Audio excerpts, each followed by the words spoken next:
Seniors Association and the Council on Aging. Judy Katz, who is the administrator for the WSA, and I are co-chairman of this event. It's a job that we could not do easily without the support of many people. So I would like to express our appreciation to all of you who have done so much to help on this event. And I would like to introduce and recognize and thank the president of the WSA, the Regional Seniors Association, Jane Murray.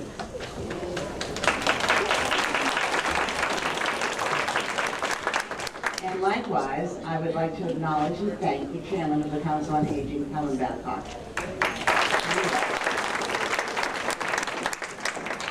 These are great ladies and they encourage us on. Okay, now a few housekeeping tasks before we begin. There are a couple more about why it is a very important subject this year.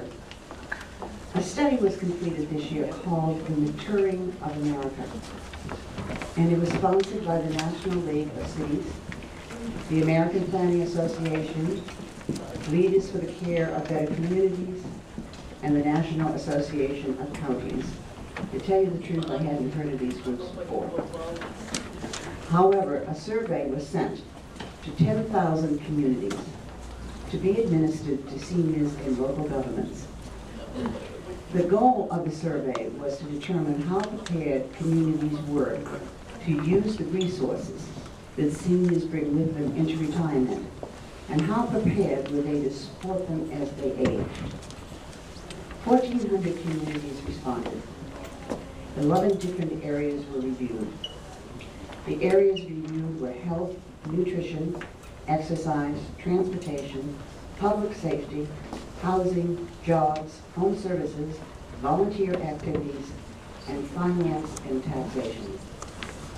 The greatest problem for the seniors and the entities which serve them was finance and taxation. Two phenomena contributed greatly to these problems. The first is the recession, which began in December 2007. It devastated retirement investments, savings accounts. It laid off younger seniors 55 to 65 and made it even more impossible for older seniors to find work. It precipitated widespread foreclosures and diminished federal, state, and local resources. Thus, spending for aging supports and services is shrinking. Homes have declined in value, incomes are fixed, and there is little or no property tax relief. On top of this, unscrupulous lenders have engaged in outright fraud, persuading homeowners to take on risky mortgages and bad loans. The second phenomenon creating this problem is the size of the aging population. The baby boomers entered our population this year and will be 70 million strong in 2050. Seniors will comprise 1 in every 5 Americans, and there will be more seniors than children. By the year 2030, many of these seniors will spill into the 85 and older group. They are expected to grow from 5 million to 21 million. The older they become, the more they will need support services to maintain their quality of life. The projection of this study is that we will not have the resources to provide this kind of support. So we as savvy seniors cannot address the societal needs and policies required for smooth sailing. But what we can do is to be responsible for managing what we have wisely. And so today we have brought together some people who have some sound advice about money management in various different areas. And we hope that they will provide you with some of the information you need to manage wisely. And our first speaker today is, for you all know, John Sullivan, but I will review his credits anyway. John was born and raised in Winchester. He received his engineering degree from Villanova and a postgraduate degree from the Oak Ridge School of Nuclear Engineering. He then started his professional career as a nuclear and chemical engineer. He rose to the presidency of 3 companies and ultimately owned his own, which he sold when he made a decision for a career change. In 1987, He received his law degree from Boston College Law School and opened a practice specializing in elder law and estate planning. And he has been doing this ever since. And as all of you know, he has also been Winchester's town moderator for many years. So who better to open our program than someone who is so widely trusted and respected? His topic is people are funny about money. But I'm sure you know he can be quite serious about this. John.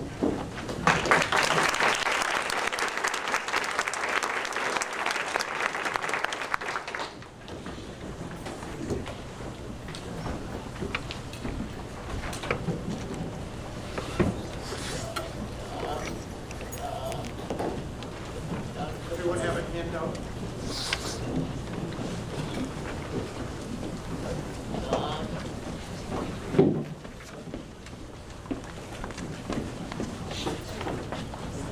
Good morning, everybody.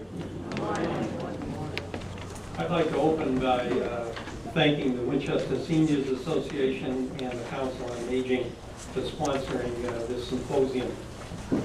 I've been here several times, and I think it's always had great speakers in the forums, and it continues on. And I'd like especially to thank Ruth Young for inviting me. She said if the vote was 3-2 in favor of me speaking. Ladies and gentlemen, my remarks are entitled, People Are Funny About Money. And I made a handout here that I hope you all have got. And we just got 6 slides, and I'll just talk around them. Today at this forum, you're going to hear about identifying new financial issues. You're going to hear about being savvy about selling your home. You're going to hear about the use of credit in today's environment. And you're going to hear about choosing a financial advisor. And I would suggest to you that before you do any of those things, what you should do is to make sure you have already done what I'm about ready to present. And I do this for a living, and it is amazing to me the number of people that not only may have even done a will, but they haven't got a list of their assets. And so if you'd turn that slide on, so that could, has somebody got the slide projected? The clicker? You have. No, I don't. No. Check on the table over there. Here it is. You put my briefcase on top of it.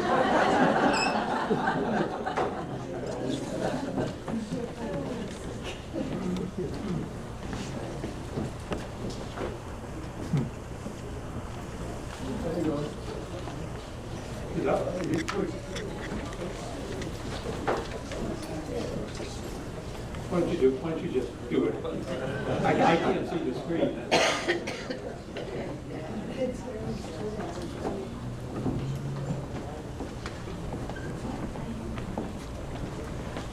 Should be the one that says assets.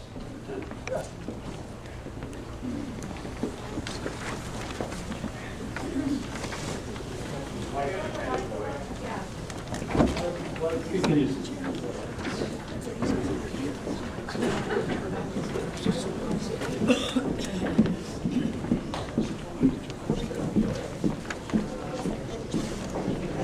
There you go.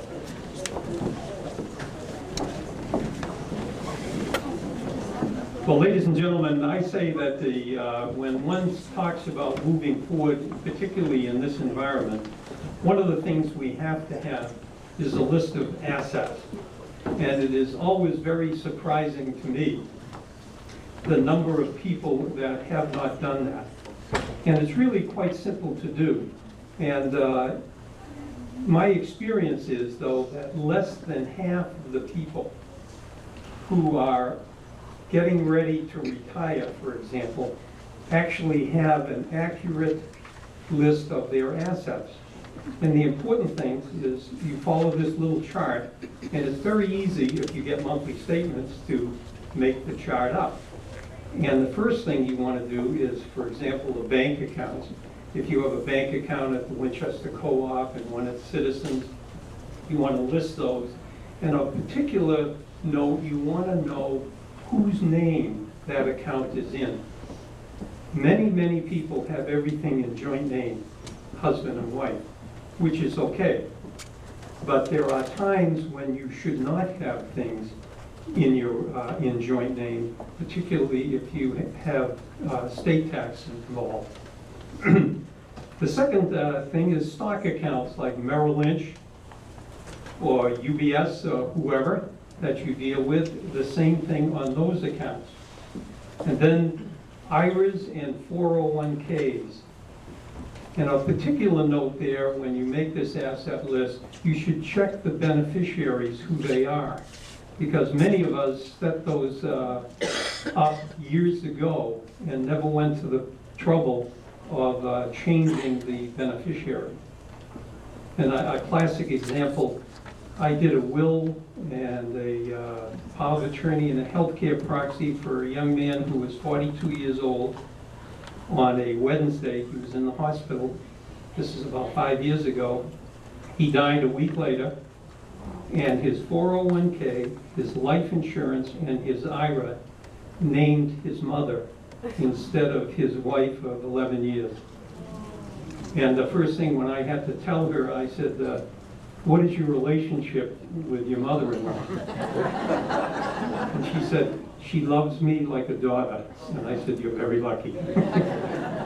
So it is very important to check that information.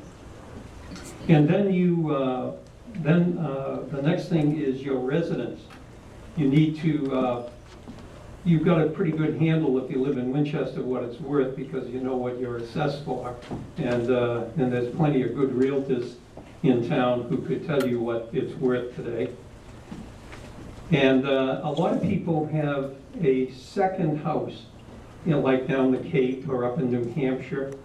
And it's very important to make sure that that's in the correct name as well. Sometimes you have it jointly with another member of your family, maybe a brother, that both of you bought it together. You got to make sure that you know exactly what that deed says, so if anything happens. And then, of course, the life insurance is the same as 401ks and IRAs, that you have a beneficiary. And that is the most common mistake that's made in the States, that the beneficiaries have changed because of death. And so that somebody dies and the beneficiary is no longer with us. So it doesn't take long to do this, but you would be amazed with the number of people that haven't done it yet. And that is the core of what I'm here for this morning. This should be done by everybody, and it's not really hard to do. But if you don't do it and something should happen to you, it's very hard for somebody else to come in and go through your records and put this together. And there are things you can do. If you try to read my notes, and they turn the lights out on me too, a financial advisor. And I would suggest to you, the very first thing the financial advisor is going to ask you is, do you have a list of assets that's up to date? Because you can't plan anything until you know what you're dealing with. Can I have the next slide?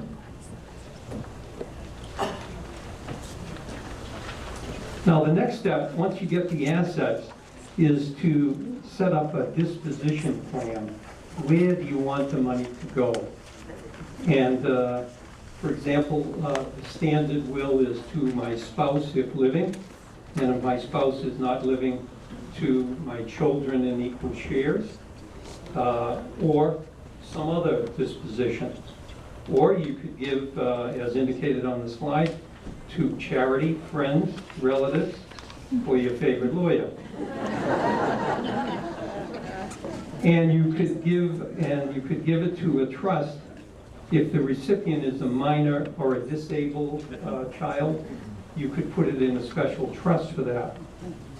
Now, the importance of this disposition plan is that right at this time, you can come up with some rather creative ideas if you can explain what you want to happen to your money. And for example, I've seen this several times in the last few years where families have a second home, like down the Cape. And the family loves it, the kids go down, and the only argument is who's going to have the 4th of July weekend. And one of the creative things you can come up with, if you lay things out like this, is there's a way to transfer that property without paying a gift tax to your kids, and without deeding it completely to them until after your death. And you can do that without any change in the family structure. And the way you do it is very simple. For about $500, you can deed the property, say down the Cape, from you and your wife's name or your name, into a realty trust. To record it and do it would cost about $500. And then you name in a separate piece of paper, the schedule of beneficiaries. And let's say you had 4 children, and let's say the house was worth, say, $400,000. Well, you can give $13,000 a year to one of your children without paying a gift tax. 4% of a $400,000 house, I'm sorry, 3% of a $400,000 house is like $12,000. So every year you give, in the schedule of beneficiary, you give to Arthur, John, Paul, and Peter 4% of the property. So the first year you own 86% or 88%, and they own 12%. And in 7 to 8 years, the house is in their name. And that's a very easy way to do it. And you can come up with that creativity even before you do a will or anything, or after for that matter, if you have a list of assets and then you think through where you want your money to go. Can I have the next slide? Now, we got it? Does it start with next step will? Okay. Well, we've done the assets and the disposition plan, and then you formalize that by putting it in a will. And just a couple of notes on wills, and I'm sure many of you have already done that. You name an executor or an alternate executor, and that person is the person who will take over and manage your funds on your death. And then some people like to name co-executors, naming like 2 of your children to be executors. I bring that up because it's a common thing that happens. People want to use co-executors. And I just like to note that I recommend against that. And now the reason you do that is you don't want to make one of your children feel angry because you left him off. So you should name one of them and name the other as an alternate to that. But if you have co-executors, it creates problems in the administration of the estate. And the problems usually are not personal. It's just that one guy lives in Connecticut and the other guy lives in Maine, and they got to sign all the documents. So you're shipping stuff around where you could be dealing with one person instead of 2. And it really adds to the complexity. And then you have in there, you put your disposition plan that I want this to go to $10,000 to go to Jim, $4,000 to go to Paul, etc., or in equal shares. And then in Massachusetts, there's a very unique thing we have called that you can put into a will, which is important to people who have maybe mementos from the family. And you can put in, if you put it in your will and you do a gift memo right before the will and sign it, you could say in there, I, John Sullivan, leave my grandmother's jewelry to my sister Nan, who has too much jewelry already.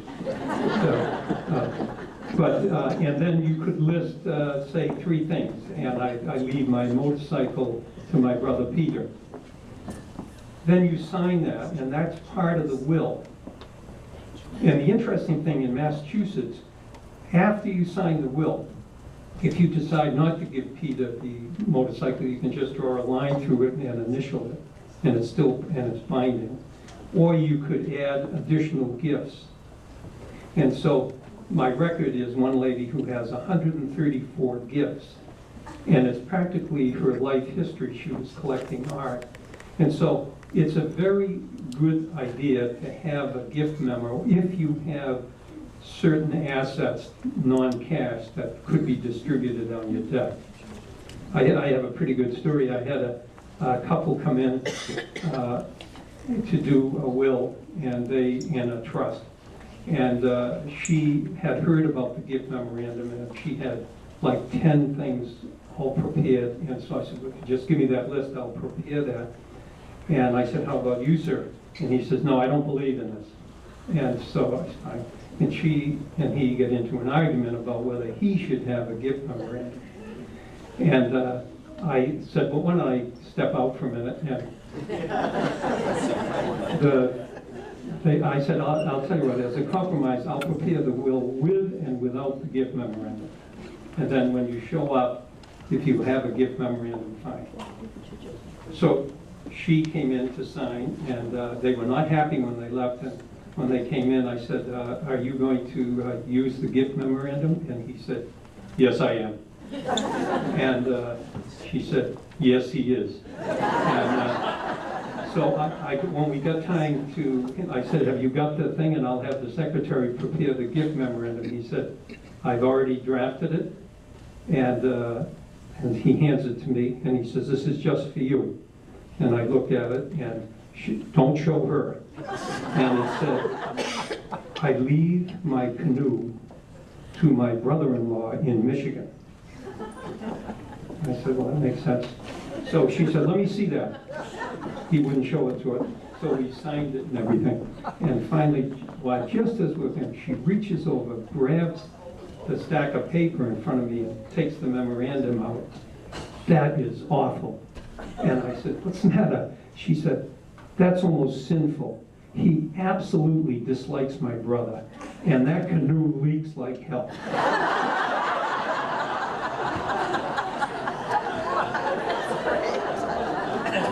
Now, in the will, you usually, for somebody with children, they can appoint and should appoint a guardian if anything happens to them. And then the next thing would be your power of attorney and your health care proxy. And everybody should have a power of attorney and a health care proxy. It's useful, for example, I did a lot of traveling overseas, and I had a power of attorney, and it could be used to write checks, because I would be out of the country for 3 or 4 weeks. Somebody could pay a bill as well as use it if you were somehow incapacitated. Now, just a note here, if you have no will, then your money goes in accordance with Massachusetts law. And that can be surprising sometimes, because if a husband dies, the wife, who would expect to get all the money maybe, doesn't get all the money if you don't have a will. She gets, and the law just changed, I think within the last 2 months. But now, if you die in Massachusetts, the wife gets the first $200,000 plus 1/2 of the balance, and the rest goes to the kids of that couple. And then it drops to $100,000 if there is children from a prior marriage. So you can get some results that you absolutely never considered, so it's really smart to take a look at that. Okay, then the next slide. Next slide. Oh. Okay, we've done the assets, the disposition plan, and the will draft, where we're going to go.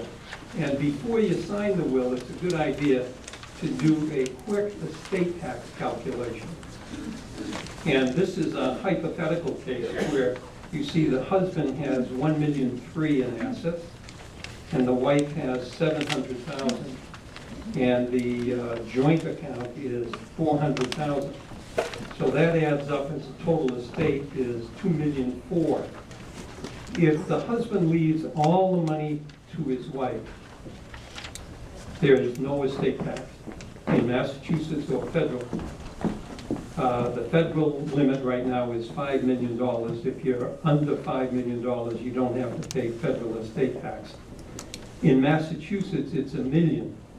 So but you can leave anything you want to your spouse, and there's no estate tax in Massachusetts or in the federal government. So in this case, if the husband dies and he leaves everything to the wife, and then the wife dies later, she has $1,400,000, and I'm sorry, $2,400,000, and that means the Massachusetts estate tax would be 10% of $1.4 million, or $140,000. So when you do that calculation, then you look at, is there anything I could do with those assets, the same assets, that would save money? And the answer is, yes, there is. You could put it in a revocable trust when they die. So when the husband dies, his $1 million goes into his trust, and that would never be taxed again.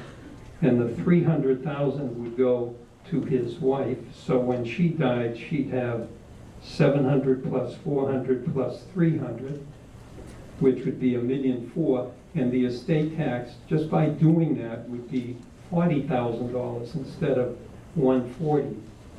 And the danger is if the wife dies first, then the tax is higher. And in this particular example, you can make this almost zero out if you just take that joint asset, that $400,000, and move it into the wife's name. And that will help kill the income tax, the estate tax. So we always, when we do a will and a trust, we always run the various scenarios, who dies first, and what the funds are at this time to minimize the amount of the estate tax. And in most cases, correctly done, you can make the estate tax go to zero.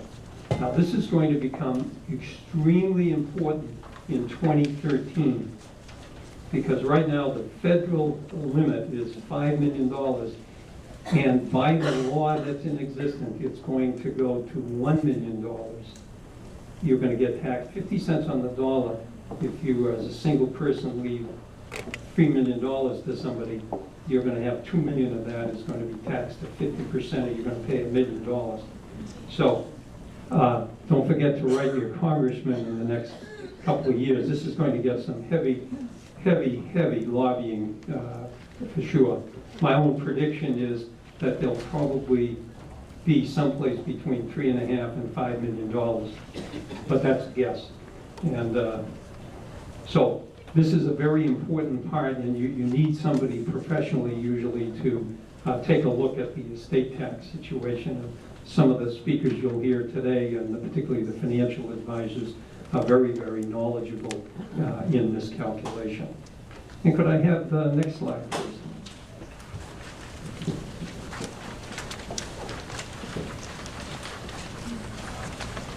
Okay, this summarizes where we've been. We made the asset list, we did a distribution plan, a will, estate tax calculation, reallocation of assets, and revocable trust, and final documents. Now, it's interesting, you go to all this trouble and people do the documents and then they put them in the safe deposit box and don't look at them again for 6 or 7 years, which is really a mistake.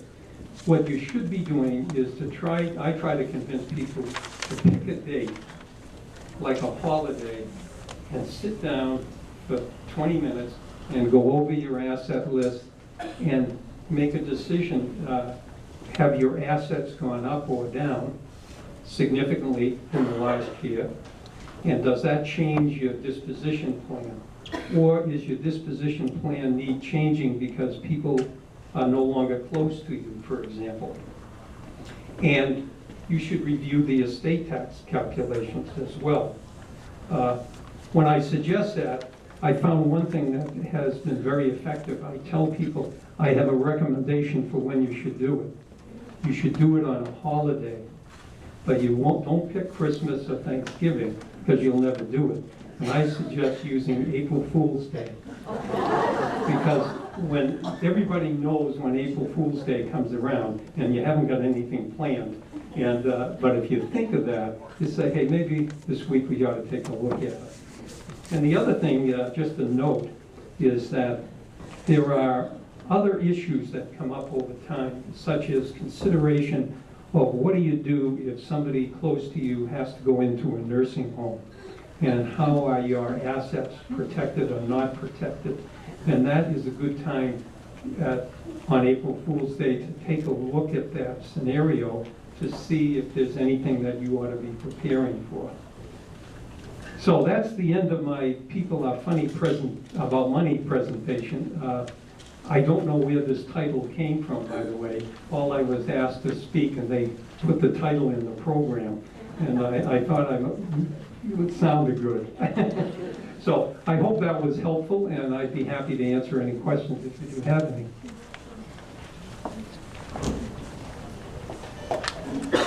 Oh, I'm sorry.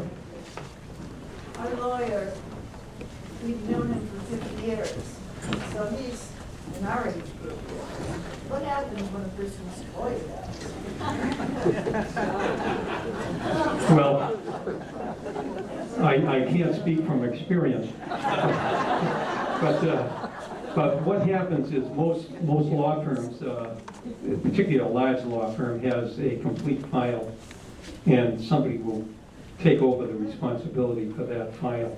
Now, you can't replace the 50-year relationship with a new lawyer necessarily. But all law firms like ours, we actually file the originals of all the documents of any of our clients in a separate location, outside of the mainstream file system. And so it's not unusual for people to move to Florida and have the same problem. The 50-year relationship doesn't help you down in Bradenton. So I think you don't have to worry about that. What you worry about is if you don't have a copy of the will, the original should be kept in a safe deposit box. You've got to make sure that the family knows it's in there. Or the family should know that the original is being held by Hale and Dorr or whoever the firm is that's holding that will. There are many, many people who cannot find their will. And it's really a problem. And usually we're able to track it down. You can probate with a copy of the will, but it's much more troublesome than having the original. But you can do it if you can find out who did the will. They will usually have a copy. Yes, sir. Should all assets be in the trust? No, you don't have to fund the trust during your lifetime. Usually the way it's done to avoid confusion when you're alive is you say that in your will you would say, I, John Sullivan, leave all the money I have to the John J. Sullivan Irrevocable Trust dated X.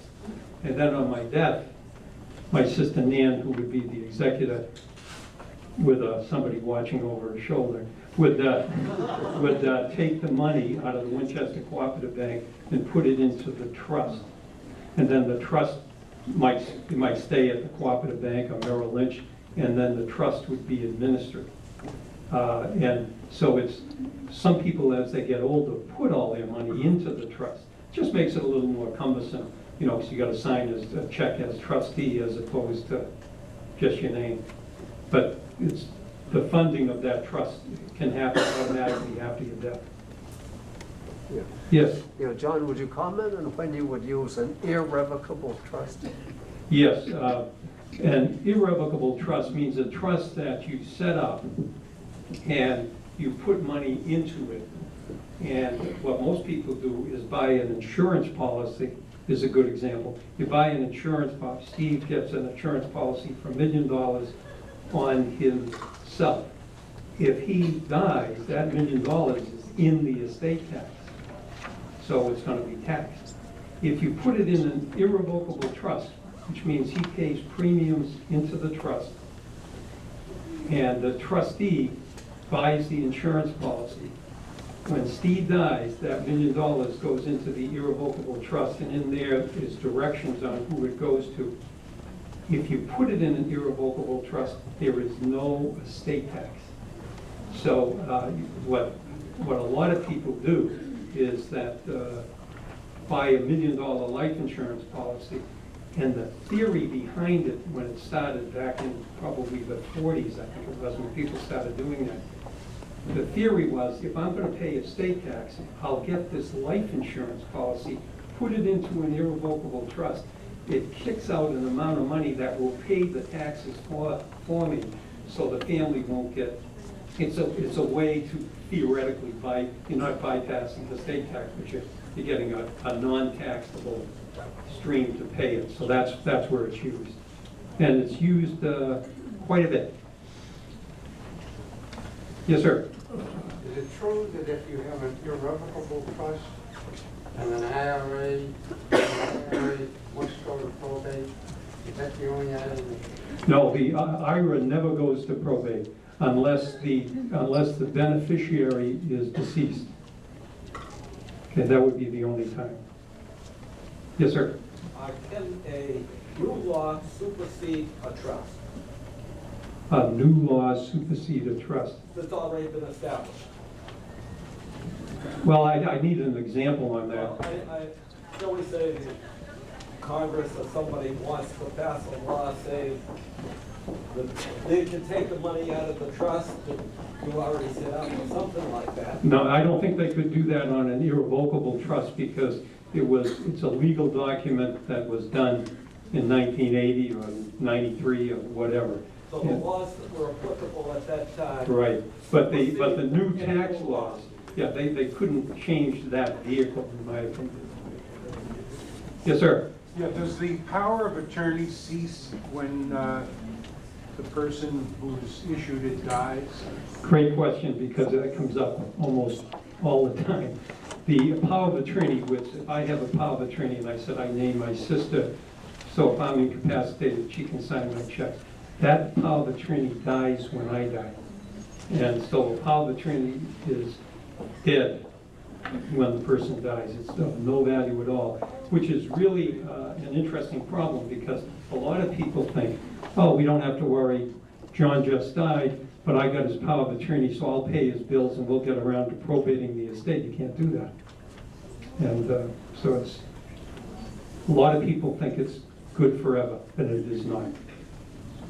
Any other questions? Yes, sir. Yes, ma'am. Does this gift memo have to be a formalized document that you've gone through the lawyer, or is it something that you could make up, have witnessed, sign, and attach it to your original will or trust?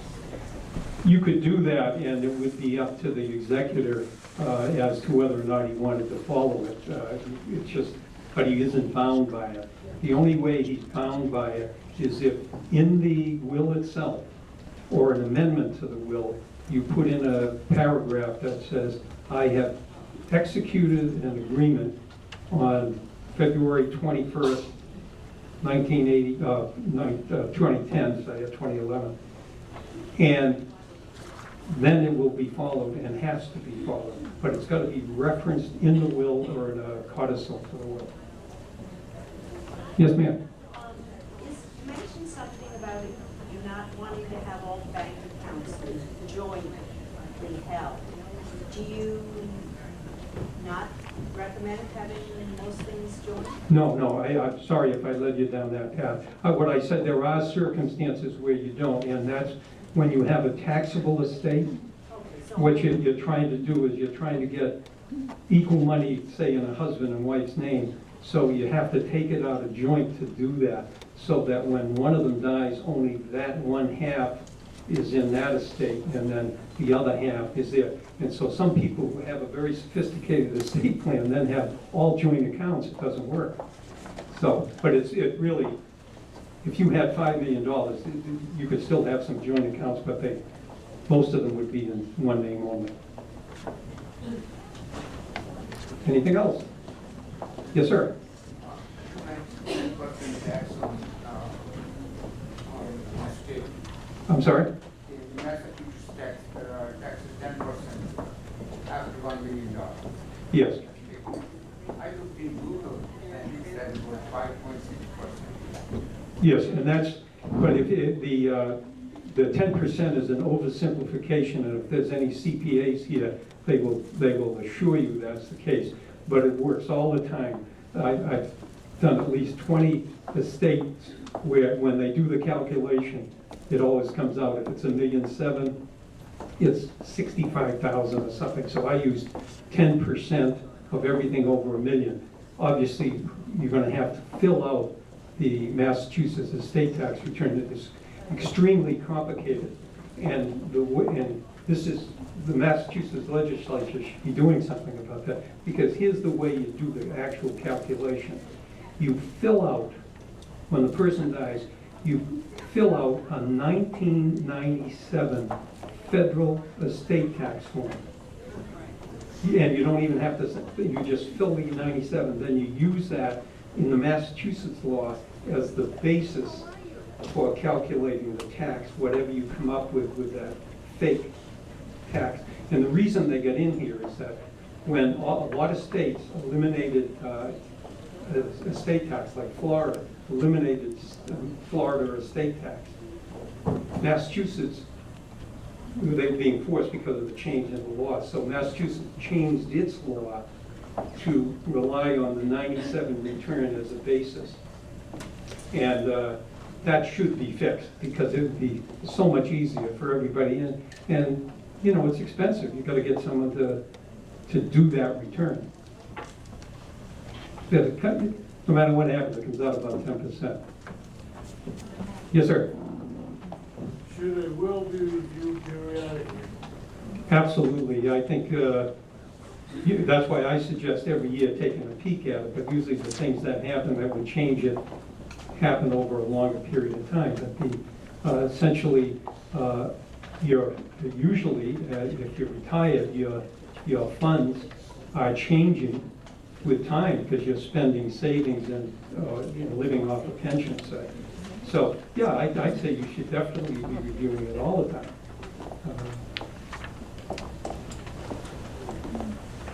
Yes, sir. There are trusts that avoid probate, is that true? Yes, if you have something in your name only, you have to go to probate court. Takes 8 to 10 weeks, costs probably for the average estate might cost $2,000 or $3,000 to get that done, because you got to file, and then you got to advertise in the paper, and it takes 8 to 10 weeks. And so sometimes, if you got $1,000 that's in your name only, you might as well let it go rather than probate it. Now, there are ways that you can do an accelerated one if it's only $1,000, but it's time consuming. If you put stuff in a trust, the trust is not probated. The trust is a vehicle that holds money, not in your name, but in a trust. And when you die, you may be the trustee, but in the trust is a successor trustee who takes over and administers it for the beneficiaries that you named. Thank you. Yes, sir.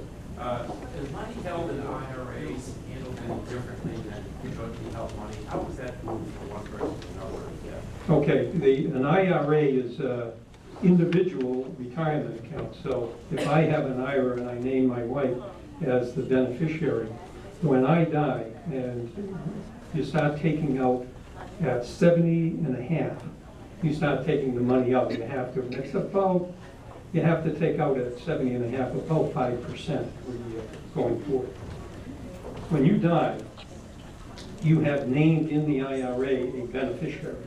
And if the beneficiary is your brother or your wife, whoever it is, that person has two options. One, they can take the whole, let's say you had $100,000 in an IRA, they could take that whole $100,000 that day. But if they do, they're going to pay income tax. Now, and if you're in a 30% bracket, you're going to get 30 grand to get 70. If The other option is the common one. Your wife, or whoever it is, would roll it over into her name. So now it becomes her IRA, and she takes it out on a percentage, just that she steps in your shoes. The end? Just we have one more question here. What are the downsides to having, say, a TOD or a payable on death beneficiary allocation? Well, first, the upside, when you have a TOD, that means transfer on death. If I have a bank account, John Sullivan, transfer on death to Leah Sullivan. That means from an income tax standpoint, it's my hit. But a TOD allows you to bypass the probate system. It goes boom, right to whoever you put on there. There's no downside to that, except you have to remember that it bypasses your will. So if you leave 50% to one son and 50% to the other son, and then you've got a $100,000 account and it's TOD to one of the sons, then he still gets 50% of whatever's left. So it's, yes, sir. Last question, but I'm sorry.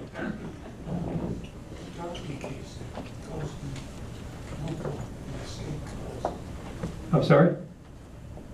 Irrevocable Right. income only trust goes in escape clause, but you could give $10,000 in Mhm. the Carton case, that trust falls that loophole. Okay. You understand? You still bring in the escape clause I do not. because of Dorothy.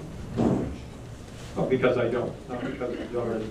See, most of the irrevocable trusts you do are for insurance, and it's very clear where you want your insurance to go. And usually, it's a lot of irrevocable trusts are set up that don't kick. The life insurance policy doesn't kick in until both people are dead, the husband and wife.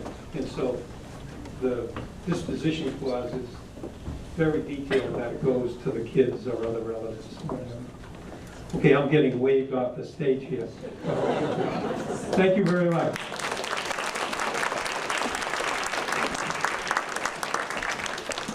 The workshops are beginning at 10 o'clock with the real estate workshop in here and in the Jenks room, women's financial issues. Enjoy.